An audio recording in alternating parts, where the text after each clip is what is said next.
Muy buenas tardes, un gusto saludarlos aquí una semana más en la UNAM Responde. Como todos los días comenzamos hablando de temas importantes que tienen que ver con la información que se va generando en torno a esta pandemia ocasionada por el virus del SARS-CoV-2, también con la enfermedad.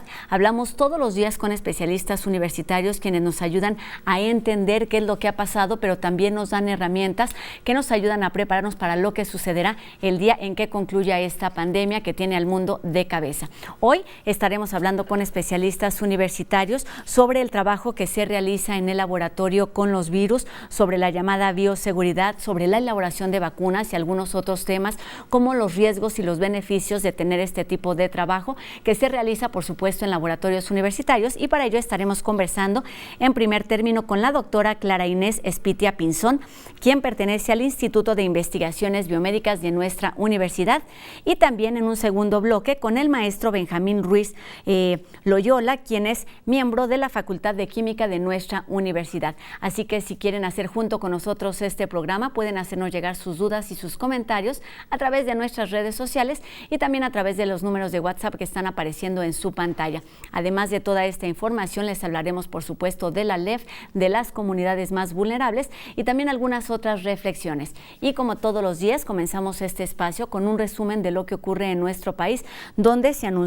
por ejemplo, que el semáforo en rojo permanece, por lo menos en la Ciudad de México, hasta el próximo 15 de junio, así que es muy importante seguir las recomendaciones de higiene y principalmente de poca movilidad y de distanciamiento social. Veamos cuál es el panorama en nuestro país.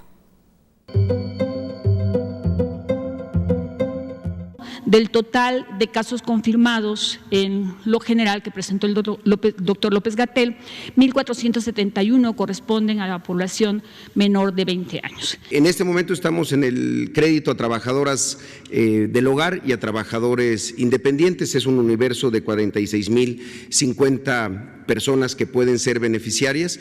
Les recuerdo, en la pirámide social, atendiendo de abajo hacia arriba al 70% de los mexicanos. Esto llega desde los más pobres, que están en la base de la pirámide, hasta la clase media. Y el 30%, que son los que tienen más ingresos, de la clase media a los de mayor ingreso, se benefician también, ya lo hemos dicho. Se benefician porque si hay justicia, hay paz. Un día complicado, se registra un número alto de decesos en nuestro país que se integra a la cifra internacional, donde suman ya más de 300,000 personas que lamentablemente han perdido la vida por esta enfermedad de COVID-19. Veamos cuál es el panorama del COVID en el mundo. Rusia reporta 150 nuevas muertes por COVID-19, su mayor número diario desde que inició la pandemia. India registra su mayor aumento diario de casos, con 6,000 nuevas infecciones en 24 horas. Brasil reporta 1,188 muertes en 24 horas, su cifra más alta en un solo día. El recuento general supera los 20,000 fallecimientos. Indonesia registra récord en el aumento de casos diarios, con 973 nuevas infecciones, lo que eleva la suma en el país a más de 20,500. México registra 2,973 nuevos casos, su mayor aumento en un solo día, y reporta 420 nuevas muertes, elevando la suma a 6,510 fallecimientos, lo que lo coloca en el 10º lugar entre los países con más muertes por coronavirus. Perú supera los 100,000 casos de coronavirus, con los hospitales cerca del colapso. Ecuador registra 35,306 casos y 2,939 fallecimientos por COVID-19. Tailandia registra 0 nuevas infecciones y 0 muertes por coronavirus este viernes. España levantará parcialmente las restricciones por coronavirus en Madrid a partir del lunes. Bulgaria levanta la prohibición de entrada al país a visitantes de la Unión Europea. El jefe de la OMS dice que se han prometido $800 millones para dar respuesta a COVID-19. Y en preguntas que nos hacen llegar todos ustedes a nuestras redes sociales, la duda es qué tan agresiva puede ser la enfermedad de COVID-19 y cuándo se lograría la inmunidad. De esto y más nos explica enseguida el doctor Carlos Rosales. Escuchemos. Muchas gracias. Seguimos con las preguntas de nuestro público. Nos han preguntado, ¿cuál es la severidad de la enfermedad COVID-19? Todavía es muy pronto para conocer todo el espectro de síntomas de la enfermedad en diferentes personas. Los síntomas comunes son, para la mayoría de las personas, tos seca, fiebre elevada, dolor de cabeza, dificultad para respirar. Pero algunos pacientes sufren de problemas particulares. Se han reportado personas con problemas de coagulación, otros reportan pérdida de los sentidos del olfato y del gusto. Muchos desarrollan insuficiencia respiratoria grave, otros más tienen síntomas ligeros y algunos parece que cursan la enfermedad sin síntomas. Todavía no hay explicación clara para estas diferencias. Se piensa que las diferencias en el sistema inmunológico pueden ser las responsables de esto, pero aún es muy temprano para contestarlas. También nos ha preguntado, relacionado con esto, ¿pueden las personas desarrollar inmunidad contra el coronavirus? Bueno, hay muchos comentarios sobre la inmunidad, basados todos en la premisa de que la gente infectada y recuperada de la enfermedad ya no se volverá a enfermar. La realidad es que todavía no sabemos si las personas recuperadas de la enfermedad COVID-19 desarrollan inmunidad protectora. Y si lo han hecho, ¿cuánto tiempo durará esta? Otras enfermedades, por ejemplo, el sarampión, sabemos, genera una protección de por vida, mientras que otras, como el tétanos, solo nos da una protección de pocos años. En el caso de COVID-19, los datos que tenemos hasta ahora indican que los pacientes infectados efectivamente desarrollan anticuerpos contra el virus. Creemos que estos anticuerpos son protectores contra una segunda infección. Sin embargo, es muy temprano para confirmar esto y la presencia de anticuerpos no estamos todavía seguros de que signifique realmente protección. Por tanto, tenemos que seguir esperando, esta es una nueva enfermedad, para poder confirmar estos hallazgos de estas ideas. Mientras tanto, no se confíe, cuídese y siga todas las recomendaciones para no infectarse y enfermar. Muchas gracias. Regresamos con Rosa al estudio de TV UNAM. Gracias, doctor. Pues sí, es un hecho que los virus viven en nosotros, las personas, los seres vivos, en los ambientes, en las superficies, pero también son parte indispensable de los laboratorios. Y justamente para que nos ayuden a entender cuál es el objetivo del trabajo con ellos, de cuáles son las medidas de seguridad, cuáles son los riesgos y los beneficios, platicaremos esta tarde con dos universitarios en dos segmentos distintos y comenzamos en esta primera etapa con la doctora Clara Inés Espitia Pinzón, quien es la responsable del Laboratorio de Alta Seguridad del Instituto de Investigaciones Biomédicas de nuestra universidad. Doctora, buenas tardes, un gusto que esté con nosotros aquí en la UNAM Responde. Buenas tardes, muchas gracias por la invitación, tener esta oportunidad de exponerles a ustedes el trabajo que hacemos en el instituto y platicarles también acerca de conceptos muy importantes. Voy a empezar a definir qué es la bioseguridad y la biocustodia. Son conceptos muy importantes.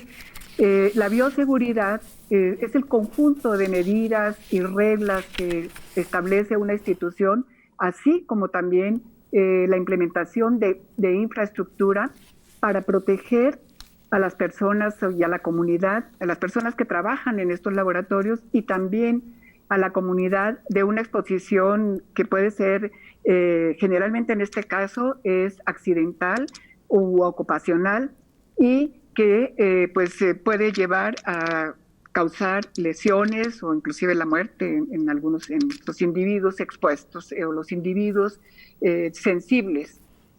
La biocustodia, por otro lado, es otra parte muy importante de la bioseguridad y también es también un conjunto de medidas y reglas para proteger no ahora a los individuos, sino a los agentes patógenos. de que pudieran ser sustraídos. Se deben establecer reglas muy claras para que estos agentes no puedan salir del laboratorio de forma intencional y que puedan causar daño también a la comunidad. Entonces, bueno, con estas dos premisas de bioseguridad y biocustodia se han diseñado los niveles de bioseguridad o niveles de contención en los laboratorios, que implican siempre un análisis del riesgo. ¿Y qué es esto de un análisis del riesgo? Este es un concepto en el cual nosotros sabemos que cualquier actividad humana conlleva un riesgo potencial, y este riesgo va a depender pues básicamente de lo que estemos trabajando, de la actividad que realicemos. Entonces es muy importante en los laboratorios hacer estos análisis de riesgo que nos van a llevar a clasificar los diversos niveles de bioseguridad.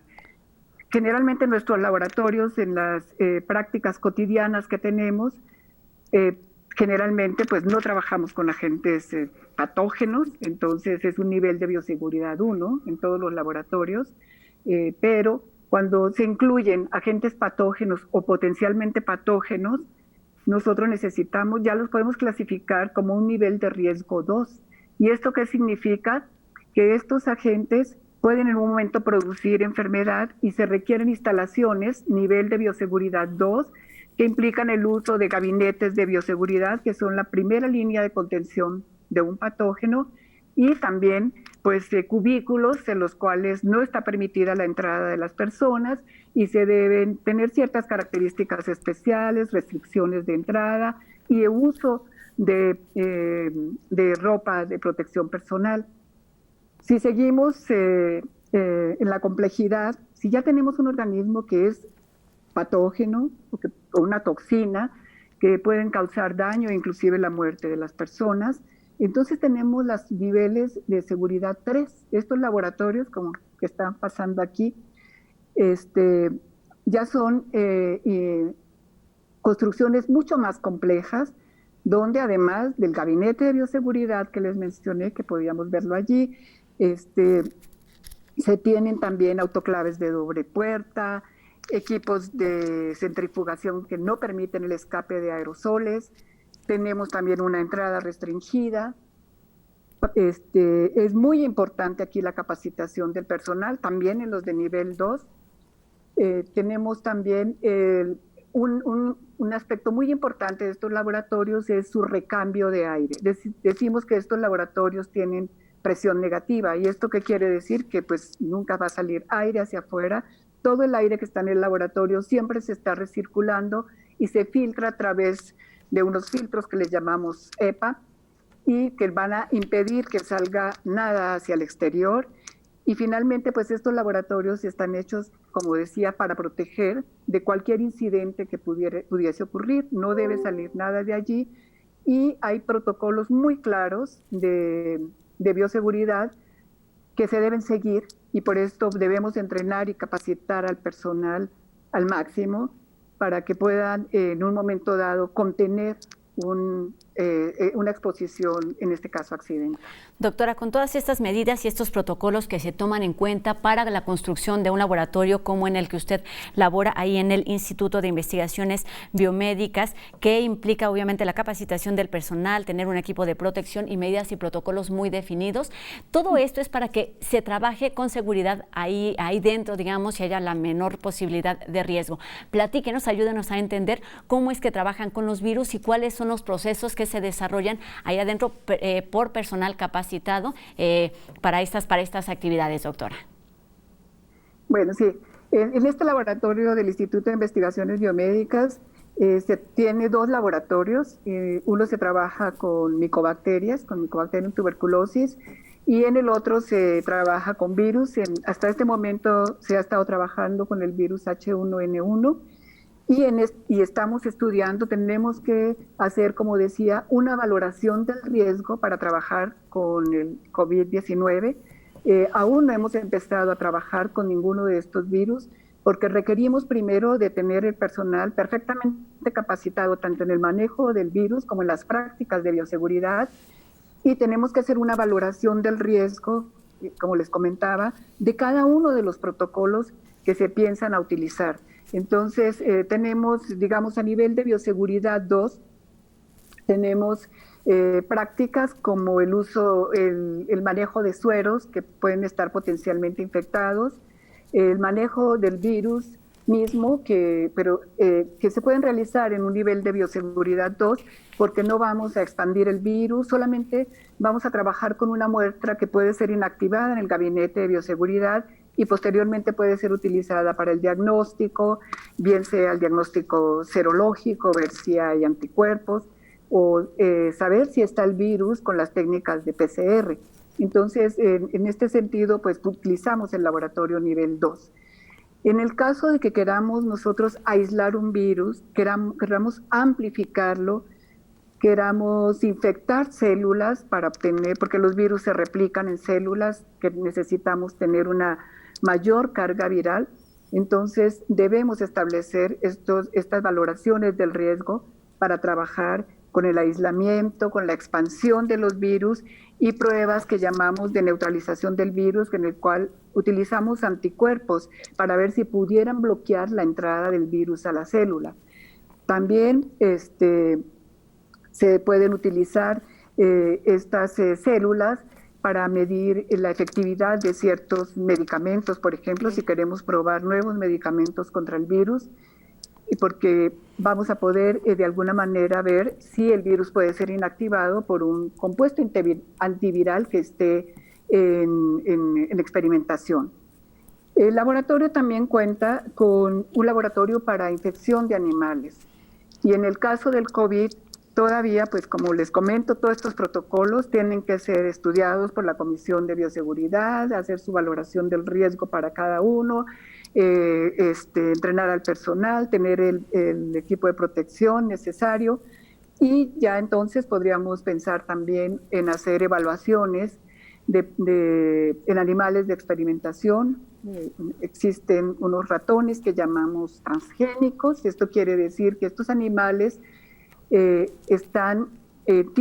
poseen la proteína humana, que es el receptor del virus del COVID-19, y entonces, pues, y estos animales cuando se infectan con este virus, y los ratones normalmente, pues, no son receptores del virus, pero si les metemos el receptor a sus células, van a poder interaccionar con el virus, se van a infectar y van a reproducir una enfermedad similar al humano. Ya en algunos otros laboratorios en el extranjero se ha validado este modelo, y entonces nos puede ser muy útil para probar medicamentos, para probar vacunas, para probar si los anticuerpos neutralizantes, o sea, los que pueden inhibir al virus, podrían llegar a funcionar.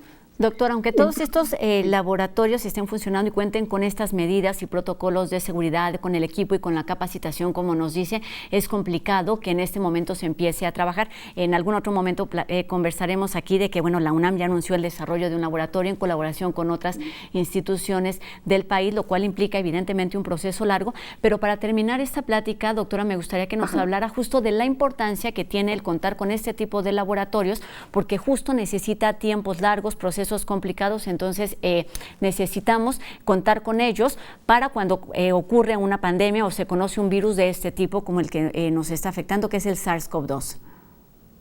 Sí, efectivamente, estos laboratorios de bioseguridad, bueno, desafortunadamente no son tan abundantes como se debiera, pero son instalaciones muy útiles, como bien lo menciona, porque nos van a poder contener con nuevos virus, como este de la pandemia. Nos van a permitir también, pues, estar vigilantes de los posibles virus que pudieran surgir, y nos van a permitir hacer todo este tipo de experimentación en este momento que ya tenemos un problema gravísimo encima. Entonces son laboratorios que permiten la investigación, permiten el avance y la búsqueda, pues, de nuevas alternativas de tratamiento, de nuevos medicamentos que pueden ayudar, pues, a eliminar estos agentes patógenos. Pues muy importante la actividad que se realizan ahí, nos decía ya, desde el reconocimiento, el diagnóstico, y muy probablemente es en los laboratorios donde se encuentra la solución a los problemas como el que estamos viviendo actualmente, ocasionada por el virus del SARS-CoV-2. Doctora, muchísimas gracias por habernos acompañado aquí en la UNAM Responde. Estaremos muy al pendiente de lo que se realizan, no solamente en este, sino en los laboratorios de nuestra universidad, porque pues evidentemente hay mucho camino por recorrer. Muchas gracias. No, muchas gracias a ustedes por la invitación y estaremos siempre dispuestos, a comunicar lo que nosotros hacemos. Eso también Muchas es. Gracias, doctora. Eso es importantísimo, que esta información y que esta investigación no se quede ahí, sino que todos la conozcamos y entendamos justamente cómo trabajan y por qué la importancia de realizar la inversión en la investigación, no solamente en la universidad, sino en todo el país. Más adelante seguiremos hablando de este tema, así que si tienen dudas y comentarios, pues háganosla llevar. Antes los dejamos con un adelanto de lo que podrán ver este fin de semana en Vindictas, este programa que nos acerca a la vida y a la obra de mujeres que muy probablemente no han sido reconocidas, pero que tienen un lugar importante en distintas artes. Tenemos esto y enseguida más información aquí en la UNAM Responde. No se vayan.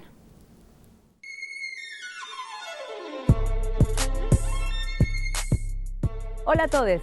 Les invitamos al próximo capítulo de Vindictas Artes Escénicas, dedicado al cabaret, con una grande del cabaret, Astrid Haddad, y nos acompañará para hablar de su trayectoria otra grande del cabaret, Minerva Valenzuela.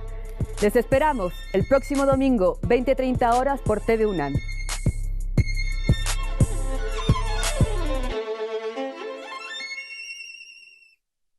Seguimos aquí en la UNAM Responde y comienza el segundo día de actividades de la LEF, Festival de Arte y Ciencia de nuestra universidad. Y enseguida les presentamos una cápsula que nos acerca a algunas de las actividades y personajes que debemos seguir durante los siguientes días.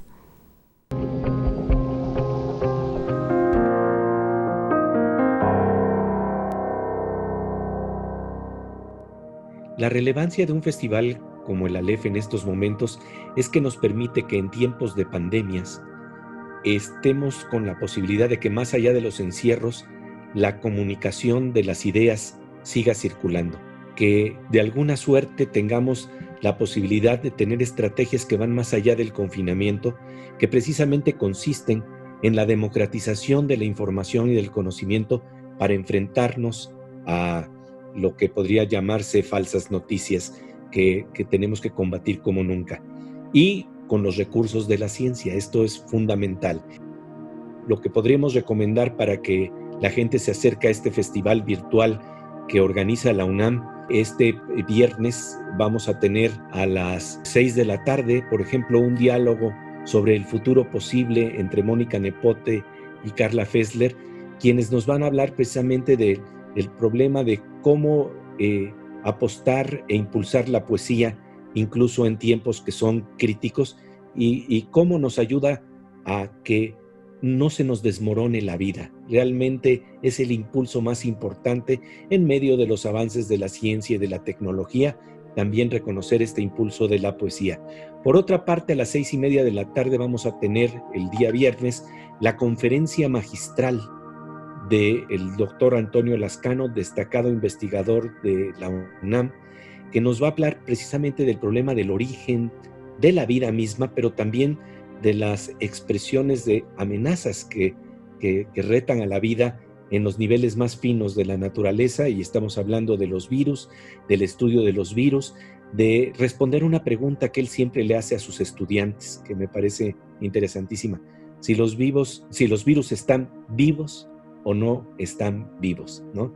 Y entonces, ¿qué estrategias podemos tener precisamente para combatir a los virus? Por otro lado, algo que es afín a esta expresión y a esta posibilidad de investigación se vincula con la videoconferencia que tendremos a las 7 de la noche con el doctor Rafael Navarro González, quien es un gran investigador del Instituto de Ciencias Nucleares de la UNAM, que precisamente ha sido reconocido por sus trabajos de vanguardia y de frontera internacionalmente, también en la NASA, por sus investigaciones del espacio exterior y la posibilidad de ver si, por ejemplo, en Marte hay vida. Y si hay vida, entonces sigue la pregunta inquietante. Bueno, entonces, ¿podría haber también virus en otros lugares del cosmos? Esta es una pregunta que está ligada de alguna manera a esta investigación que nos plantea el doctor Lascano para saber de qué se trata la naturaleza de un virus. Como se dan cuenta, estamos hablando de una gran información valiosa para que circule, para que se dé precisamente un concierto de imaginación, de creatividad, pero también de conocimiento con las estrategias que tenemos para confrontar esta crisis. Información que como nunca es valiosa para combatir falsas noticias, para que tengamos la dimensión de lo que estamos viviendo y sobre todo para ver qué estrategias de apoyo, de ayuda podemos generar, porque de eso se trata el conocimiento. Compartir conocimiento sirve para crear poder organizativo, y crear poder organizativo tiene que ver con la generosidad de la circulación de las ideas, de la circulación del arte que constituye un festival como este.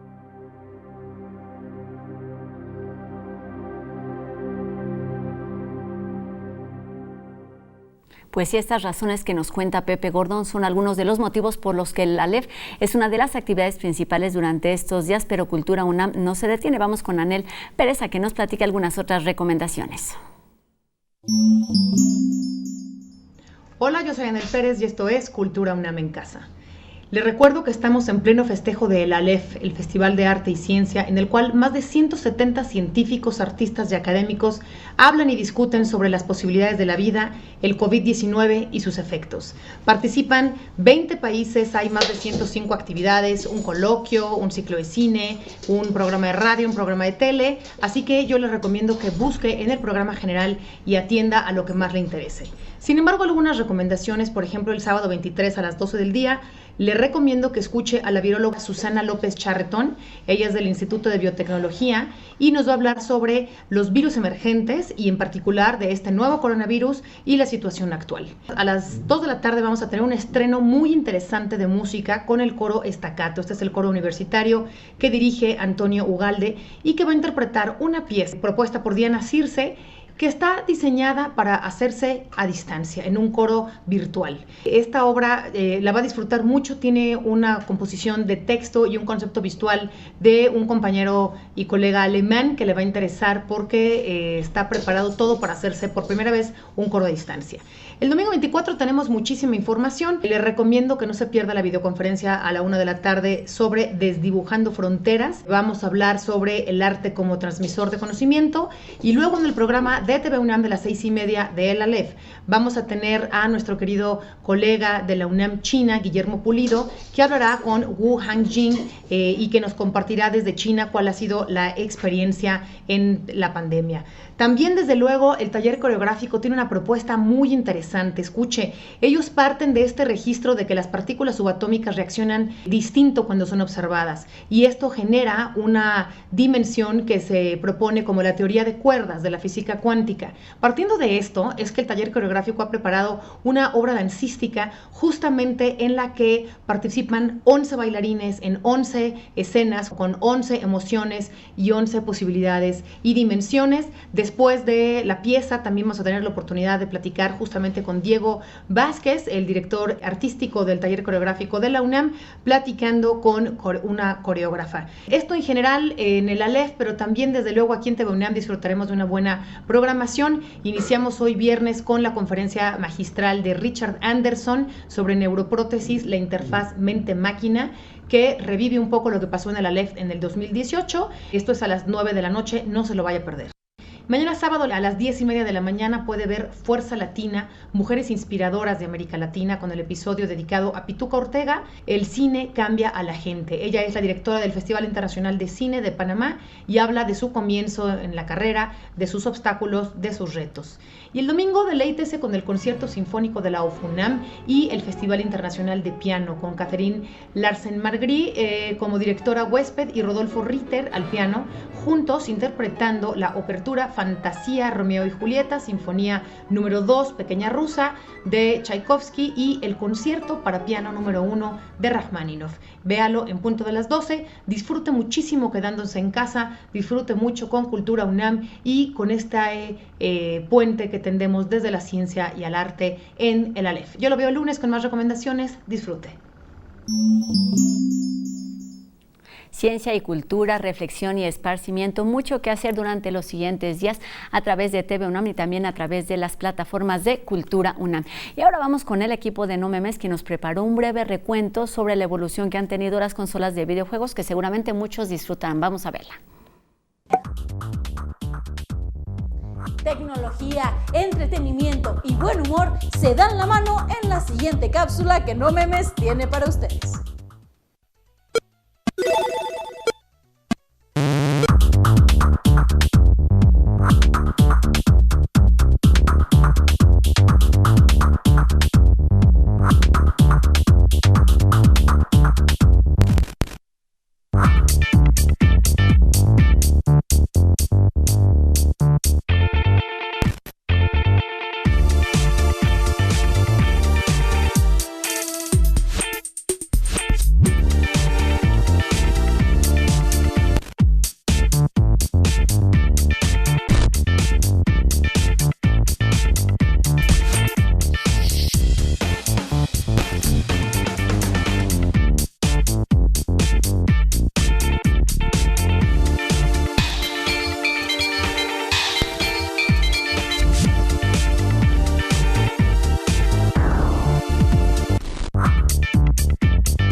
Y esta noche TV UNAM te invita a la premier del documental en línea de Non-Western, un trabajo de Laura Blancarte. Enseguida todos los detalles, no se lo pierdan. Y volvemos con más información aquí a La UNAM Responde.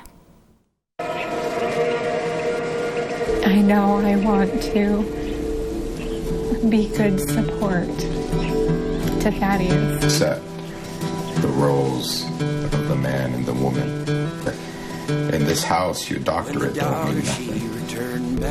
I don't want to lose who I am because I like who I am. She was standing out by the laundry line.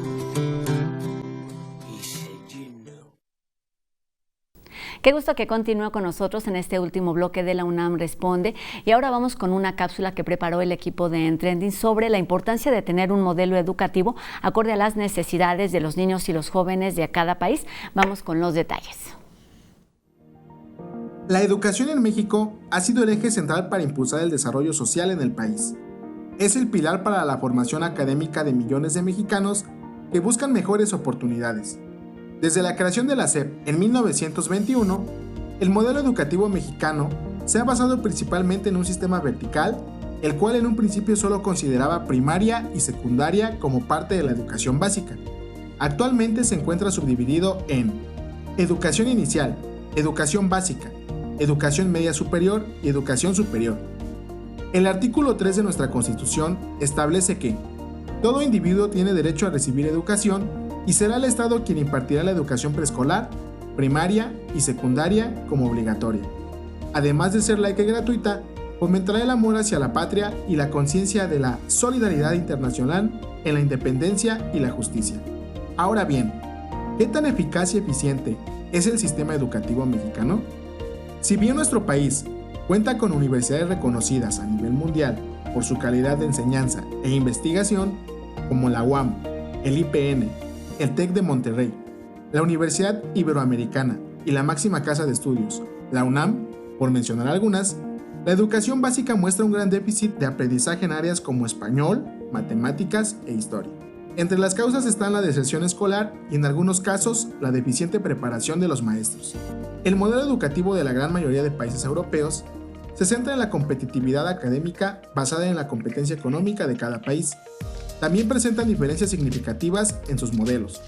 Por ejemplo, en la gran mayoría de estos sistemas está permitido repetir un curso, pero en países como Bulgaria, Irlanda, Chipre, Islandia y Noruega, su normativa no contempla la repetición durante la primaria. Tan solo en Noruega está establecido el avance automático durante la educación obligatoria, que comprende de primaria hasta bachillerato.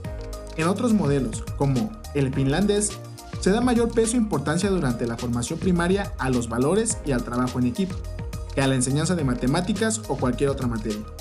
Los niños no tienen tarea fuera del aula precisamente para que aprovechen más tiempo con sus padres y que disfruten completamente su niñez. No por nada, este sistema es considerado como el mejor método educativo según el Program for International Student Assessment, mejor conocido como PISA. La realidad es que en comparación de otros modelos educativos, el modelo educativo mexicano carece de calidad y vanguardismo. Si bien la propuesta del gobierno en turno de la nueva escuela mexicana es cambiar y reforzar estos aspectos, además de fomentar los valores cívicos y el deporte para elevar nuestros índices de enseñanza, se mantiene la incógnita de cuánto tiempo habrá que pasar para mostrar su efectividad. Y retomamos la conversación con especialistas universitarios, quienes en esta tarde nos hablan de la importancia de trabajar con los virus en laboratorio, de la seguridad, de los riesgos. Y en este momento me da mucho gusto saludar al maestro Benjamín Ruiz Loyola, quien es maestro en ciencias de la Facultad de Química y quien ha trabajado temas de seguridad y materiales peligrosos, así como armas de destrucción masiva y drogado. Maestro, buenas tardes, un gusto que esté con nosotros aquí en la UNAM Responde. Buenas tardes, muchas gracias por la invitación, estamos a la orden.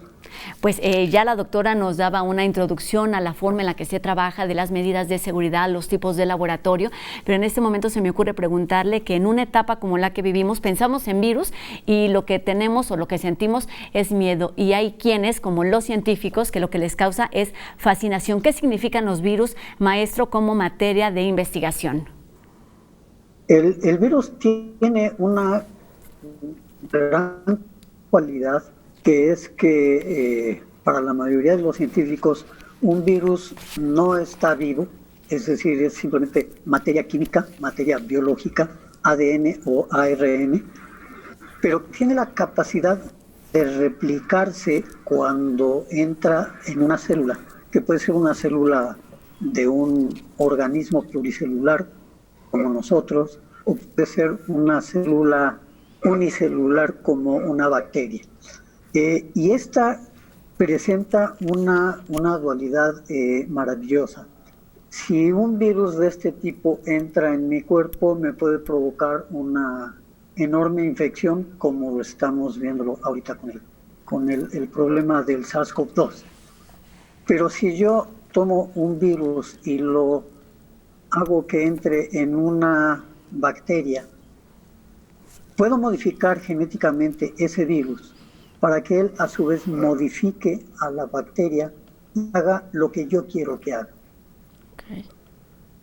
Suena medio irreal, pero vamos a ponerlo así. Yo modifico el virus para que éste a su vez modifique la bacteria y la bacteria se vea obligada a producir, dentro de las muchas sustancias, de las muchas proteínas que produce esa bacteria en su proceso de vida normal, que produzca insulina. Y esto me permite hacer dos cosas. La primera, replicar muchas veces esa bacteria modificada por el virus para tener insulina barata, para ayudar a todos los enfermos de diabetes con una cantidad de insulina que pueden tener disponible y a precios accesibles. Pero también puedo modificar la bacteria para inyectarla en el cuerpo del enfermo de diabetes y ayudar a que su páncreas haga lo que normalmente no estaba haciendo. Es decir, infecto el páncreas con una bacteria modificada por un virus para que haga lo que quiero que haga. Entonces, el virus es una oportunidad maravillosa para hacer química como si fuera una especie de matraz, una especie de vaso de precipitados, una especie de caja de Petri, pero con material que no podemos llamar vivo porque el consenso actual es los virus no están vivos, pero sí es material biológico de enorme importancia. Maestro, ¿se refiere usted a la modificación de los virus? ¿Se puede pensar en la creación de virus con fines muy definidos? Sí, y lamentablemente es una posibilidad que existe y es una posibilidad dual. ¿A qué me refiero con dual? Que la podemos utilizar para propósitos benéficos y la podemos utilizar para propósitos no tan positivos, sí, claro. Se puede utilizar, como decía yo, para para producir medicamentos o para desencadenar en los cuerpos procedimientos que produzcan medicamentos o sustancias que nos ayuden a aliviarnos de algún problema, pero también se pueden utilizar para la producción de armas biológicas que de alguna manera nos provoquen mucho más problemas de los que queremos resolver. Entonces, la dualidad está en que alguien que haga las cosas bien nos va a proporcionar satisfactores y nos va a proporcionar cosas buenas para la sociedad a través de la modificación de los virus, lo que conocemos como biología sintética. Alguien que sea una mente malvada, pues lo va a utilizar con fines no tan agradables. Maestro, precisamente llevando esta información particularmente a lo que ha sucedido con el virus del SARS-CoV-2, evidentemente, y lo retoma usted diciendo, parece un poco irreal, se han desatado una serie de comentarios, de mitos en torno a este virus. ¿Qué sí es posible que haya sucedido y qué definitivamente hay que descartarlo con respecto a la creación del virus del SARS-CoV-2? Pues lo que se ha publicado hasta el momento es que el virus es completamente natural, es decir, no es producto de una manipulación genética en un laboratorio. Entonces, todas estas teorías que salen de que fue creado en un laboratorio en China para afectar a la civilización occidental, para lastimar a los Estados Unidos, para encumbrar a China, resultan un tanto cuanto inexactas, por lo menos, para no decir irreales, porque la realidad podría ser más allá, pero lo que se sabe hasta el momento del trabajo de muy serios virólogos e infectólogos es que este virus es completamente natural. Pero esto nos hace ver dos cosas importantes. Este es un virus natural que por malas prácticas de los seres humanos brincó hacia nosotros y tiene al mundo, auténticamente a todo el mundo, sumido en un problema mayúsculo. No estábamos preparados para algo así.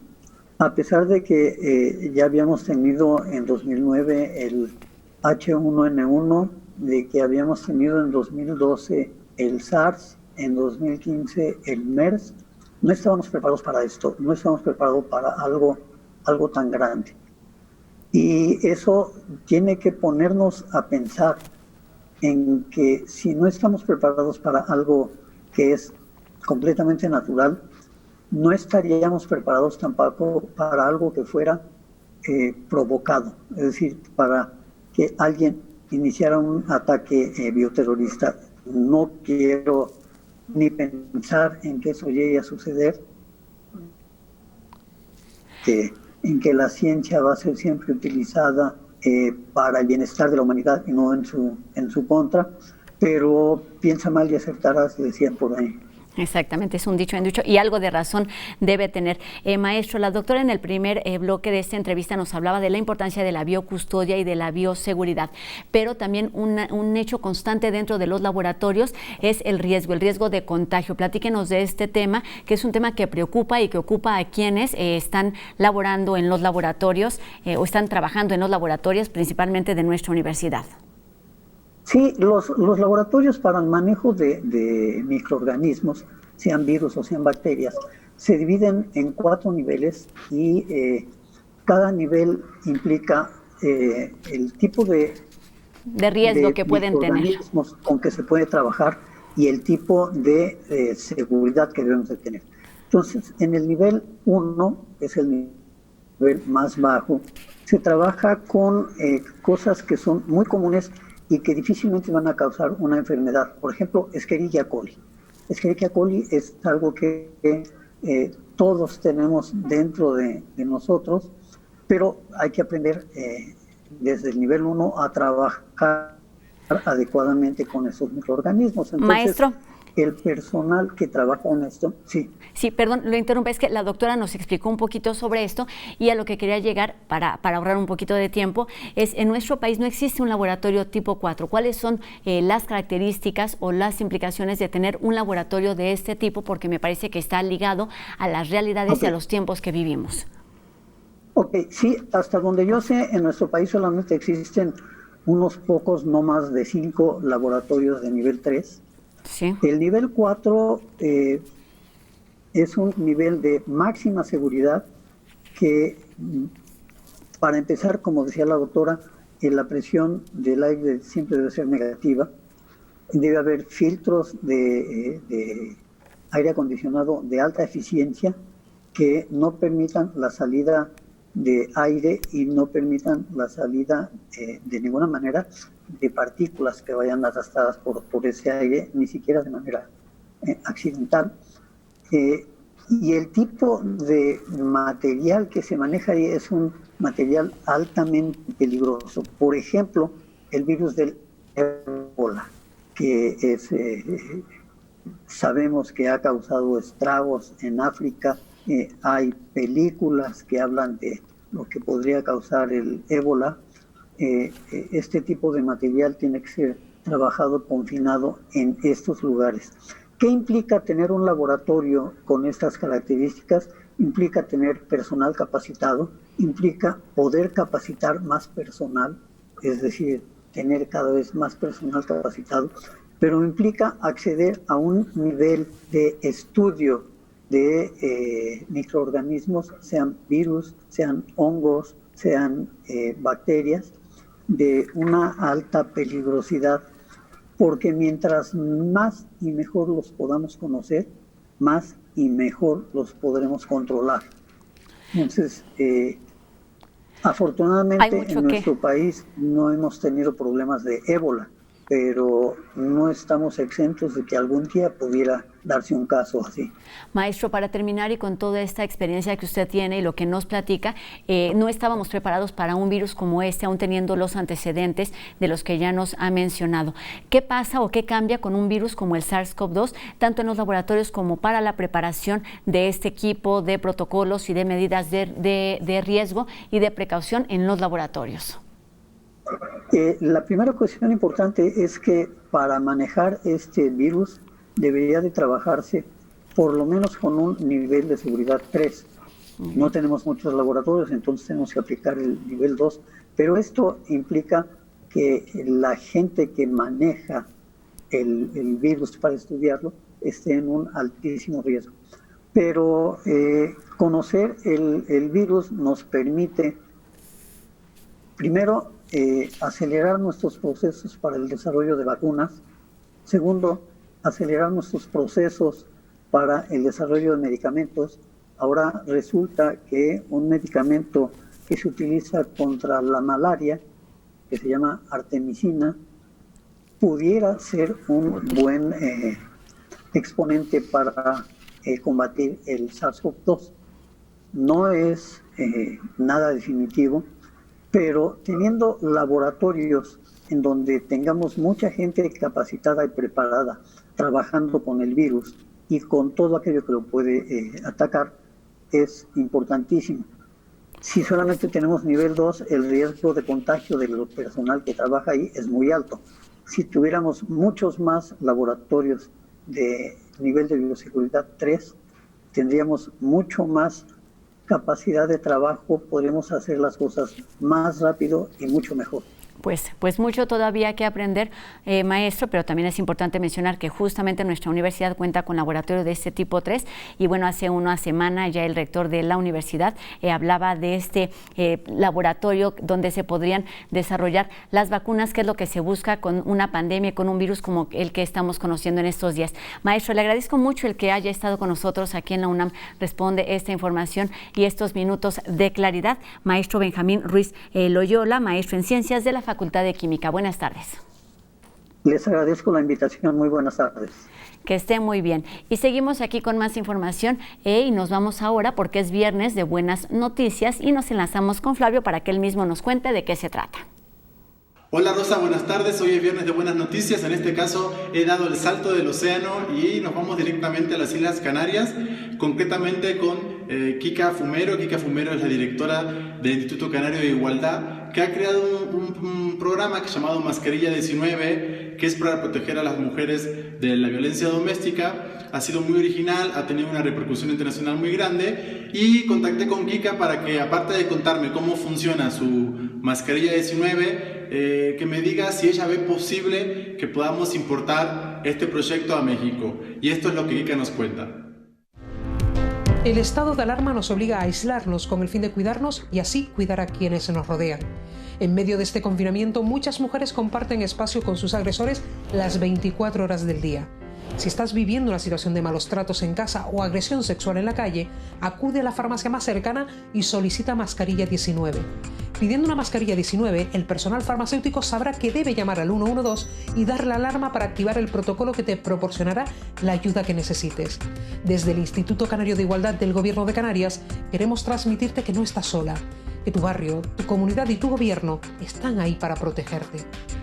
Bueno, Kika, acabo de dar contigo por Twitter, estoy muy contento, me da mucha felicidad, acabo de ver todo tu trabajo, todo lo que tú haces, pero ¿cómo te sientes con este éxito de tu campaña de Mascarilla 19? Bueno, pues la verdad es que aquí desde Canarias, sabiendo que somos una comunidad que ha cerrado el año pasado, de 2019, ocupando el segundo puesto en feminicidios en Canarias, que hemos estado por momentos, estamos a veces, según los trimestres, estamos en la cabeza de denuncias por violencia machista, que tenemos un repunte y un aumento brutal de violencia sexual en la juventud.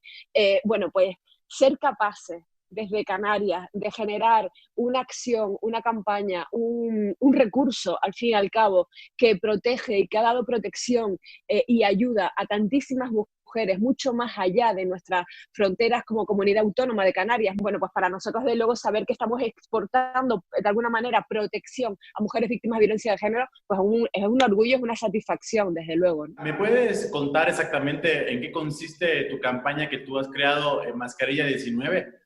La campaña Mascarilla 19 es un recurso que ponemos del Gobierno de Canarias a disposición de los barrios, en el vecindario, en las comunidades, a través de las farmacias, conjuntamente con los personal farmacéutico, para dar protección a las mujeres que están viviendo una situación de malos tratos y de violencia de género y a sus menores en este periodo de confinamiento. Nació en este periodo de confinamiento y la vamos a llevar más allá porque está funcionando. Kika, cuando un farmacéutico está frente a una mujer y escucha la palabra Mascarilla 19, este farmacéutico, ¿qué tiene que entender inmediatamente?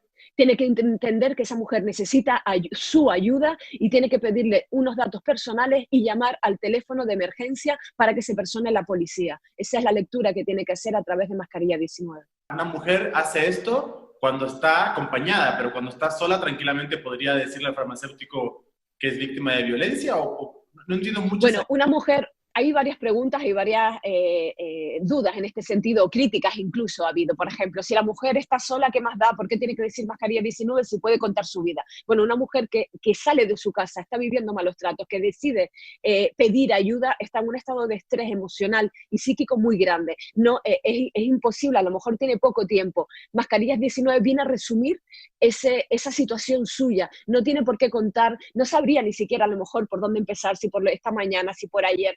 Mascarilla 19 viene a resumir su situación actual y es la información necesaria para el personal farmacéutico. Luego, cuando se persone la policía o las fuerzas de seguridad, a ellos sí, con más calma, con más tiempo, pueden relatarle y darle los detalles oportunos. El personal farmacéutico no necesita tantos detalles. ¿Tú crees que una vez que los hombres, los agresores, empiecen a descubrir que existe esta palabra, esta clave, la campaña va a dejar de surtir efecto?